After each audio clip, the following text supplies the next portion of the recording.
حدیث غسل کے طریقہ اور اس کی احتیاط کے حوالے سے حدیث نمبر 1 صحیح بخاری اور مسلم کی متفق علیہ حدیث ہے. سیدہ عائشہ رضی اللہ تعالیٰ عنہ کا بیان ہے. اب یہ حدیث امہات المومنین رضی اللہ عنہن نے ہی روایت کی. سیدہ عائشہ کہتی ہیں کہ نبی صلی اللہ علیہ وسلم جب بھی غسل جنابت فرمایا کرتے تھے، جب جنبی ہوتے تھے غسل جنابت فرمایا کرتے تھے تو برتن سے اپنے ہاتھوں پر پانی کو انڈیلتے تھے. جو میں نے پچھلی دفعہ مستعمل پانی کا مسئلہ بتایا تھا کہ ڈائریکٹ پانی کو ہاتھ لگائیں گے پانی مستعمل ہو جائے گا، اس سے غسل نہیں ہو سکتا نہ غسل. پہلے ہاتھوں پر پانی انڈیلنا ہے، مگا ڈال کر یا کس طریقے. آج کے دور کا مسئلہ نہیں ہے، آج تو ٹوٹی ہے، اب الحمدللہ یہ مسئلہ نہیں رہا. لیکن اگر ٹب یا بالٹی سے نہائیں گے تو پہلے اپنے ہاتھ دھونے ضروری ہیں جن کو آپ نے بیچ میں داخل کرنا ہے. تو پہلے آپ صلی اللہ علیہ وسلم اپنے مبارک ہاتھوں کو دھوتے، اس کے بعد آپ صلی اللہ علیہ وسلم اپنے دائیں ہاتھ سے بائیں ہاتھ پر پانی ڈال کر اپنی شرمگاہ کو دھوتے. اس کے بعد آپ صلی اللہ علیہ وسلم نماز کا سا وضو فرماتے اور پھر آپ صلی اللہ علیہ وسلم اپنی مبارک انگلیاں اپنے بالوں میں داخل کر کے 3 بار خلال کر کے اپنے سر پر پانی ڈال کے پورے جسم مبارک کو دھو لیا. یہ سیدہ عائشہ نے روایت کیا ہے. غسل کا طریقہ صحیح بخاری اور صحیح مسلم. دوسری حدیث جو سب سے زیادہ ڈیٹیل حدیث ہے صحیح بخاری اور مسلم میں، اور وہ بھی حضور صلی اللہ علیہ وسلم کی بیوی سیدہ میمونہ رضی اللہ تعالیٰ عنہ ام المومنین ان سے روایت ہے. وہ کہتی ہے کہ میں نے نبی صلی اللہ علیہ وسلم کو خود غسل کروایا اپنے سامنے چادر میں پردہ کر کے.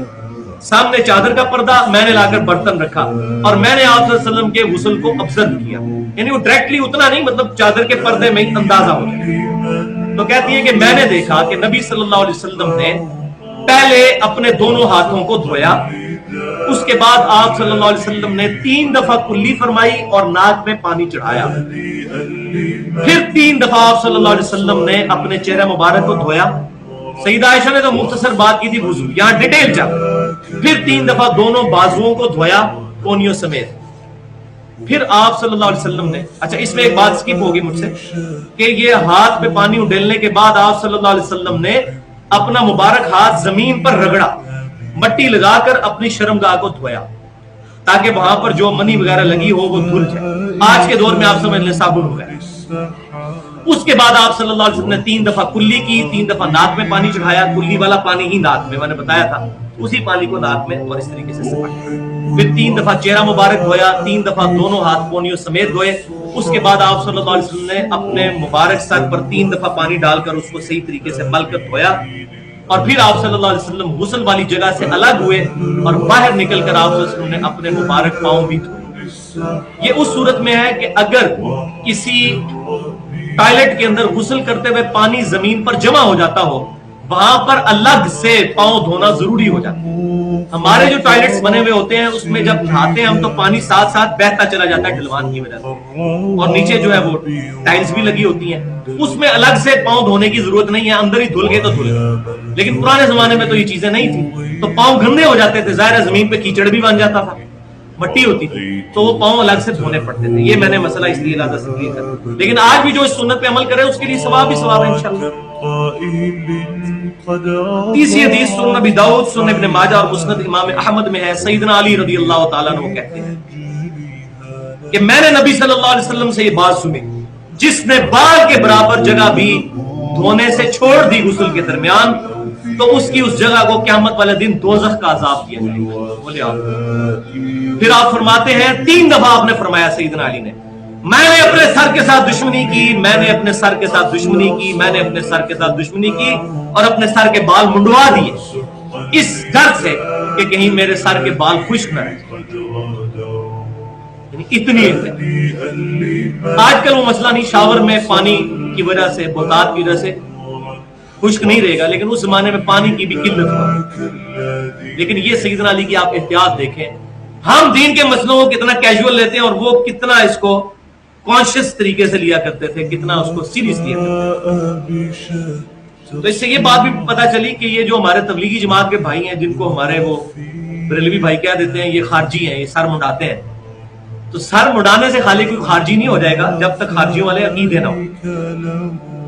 ہمیں ان سے جو اختلاف ہے وہ اپنی جگہ کہ انہوں نے قرآن پاک کو چھوڑ کر ایک مولوی کی لکھی ہوئی کتاب کو اپنے نصاب کا حصہ بنا لیا ہے، وہ الگ.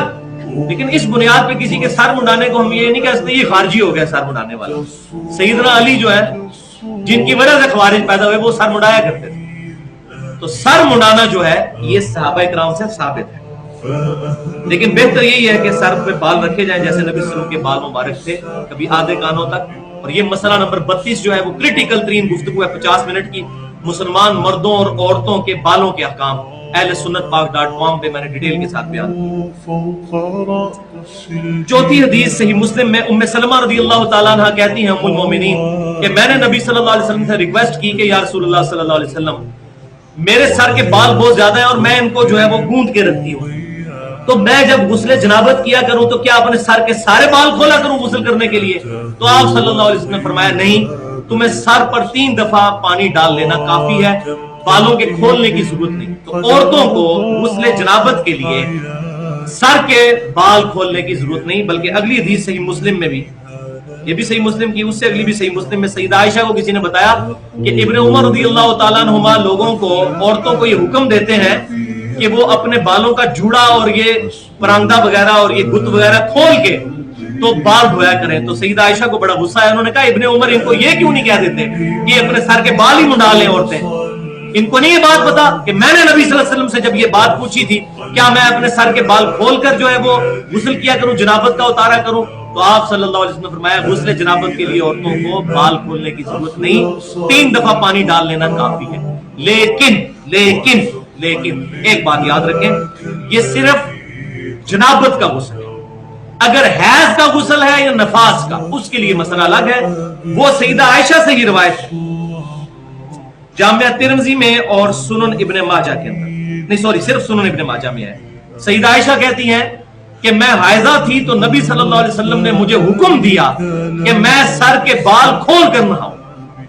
تو جنابت کا جو غسل ہے میاں بیوی کی صحبت کی وجہ سے یا احتلام کی وجہ سے، اس سے تو عورتیں بال کھولیں گی. عورتوں کے لیے، مرد کو تو بال کھول کے ہمیشہ نہانا ہوگا، لیکن اس کے لیے جنابت کے لیے بال نہیں کھولیں گی. لیکن جنابت کے علاوہ جو حیض اور نفاس کا غسل ہے اس کے لیے سر کے بال کھول کر وہ غسل کریں گی. یہ ضروری اوبلیگیشن ہے. 7ویں حدیث جامعہ ترمذی اور سنن ابی داؤد میں ہے، اور یہ حدیث تو ضعیف ہے کہ نبی صلی اللہ علیہ وسلم غسل کے بعد وضو نہیں فرمایا کرتے. اس حدیث میں ابو اسحاق مدلس ہیں اور وہ ان سے روایت کر رہے ہیں، لیکن یہ مسئلہ اجماعی ہے. پوری امت نے اس پر اجماع کیا ہے اور اجماع حجت ہے کہ اگر کوئی شخص غسل کر کے نکلے تو اب اس کو دوبارہ وضو کرنے کی ضرورت نہیں، لیکن ایک شرط کے ساتھ کہ اس دوران کوئی ایسا معاملہ نہ ہو کہ جس کی وجہ سے وضو ٹوٹ جاتا ہے. یعنی ہوا خارج نہ ہو، پیشاب کا کوئی قطرہ نہ نکلے، یا شرمگاہ کو ہاتھ نہ لگ جائے. اب وہ الحمدللہ مجھے تلاش کرنے سے ایک حدیث مل گئی، لہذا یہ اجماع کے ساتھ ایک حدیث بھی مل گئی الموطا امام مالک میں صحیح سند کے ساتھ. ابن عمر رضی اللہ تعالیٰ عنہما فجر کی نماز پڑھی انہوں نے غسل کرنے کے بعد میں اشراق کے وقت کے اندر انہوں نے دوبارہ وضو کر کے نماز پڑھی. تو ان کے بیٹے سالم بن عبداللہ نے پوچھا عبداللہ بن عمر رضی اللہ تعالیٰ عنہما سے کہ ابا جی میں نے آج آپ کو وہ کام کرتے ہوئے دیکھا جو پہلے نہیں دیکھا، تو آپ نے یہ دوبارہ نماز فجر کی کیوں پڑھی؟ تو انہوں نے کہا کہ مجھ پر غسل فرض ہوا تھا تو میں نے غسل کیا، اس کے بعد نماز پڑھ لی تو مجھے خیال آیا کہ غسل کے اینڈ پر میرا ہاتھ میری شرمگاہ کو چھو گیا تو میرا وضو تو ٹوٹ گیا، اس لیے میں نے دوبارہ وضو کر کے فجر کی نماز اشراق کے وقت میں پڑھی. تو یہ حدیث بھی اس بات کا ثبوت ہے کہ اگر غسل کے دوران ہاتھ شرمگاہ کو لگ جائے تو وضو ٹوٹ جائے گا. البتہ اگر کوئی شخص غسل کے اینڈ پر پھر دوبارہ سے وضو کر لے اور ازائے وضو پر پانی بہا لے اور پھر باہر نکل آئے تو پھر اسی غسل کے ساتھ وہ نماز پڑھ سکتا ہے. وضو والا معاملہ بھی الحمدللہ اس کانٹیکسٹ میں حل ہو جائے گا. لہذا یہ حدیث بھی الموطا امام مالک میں ہمیں مل گئی عبداللہ بن عمر رضی اللہ تعالی عنہ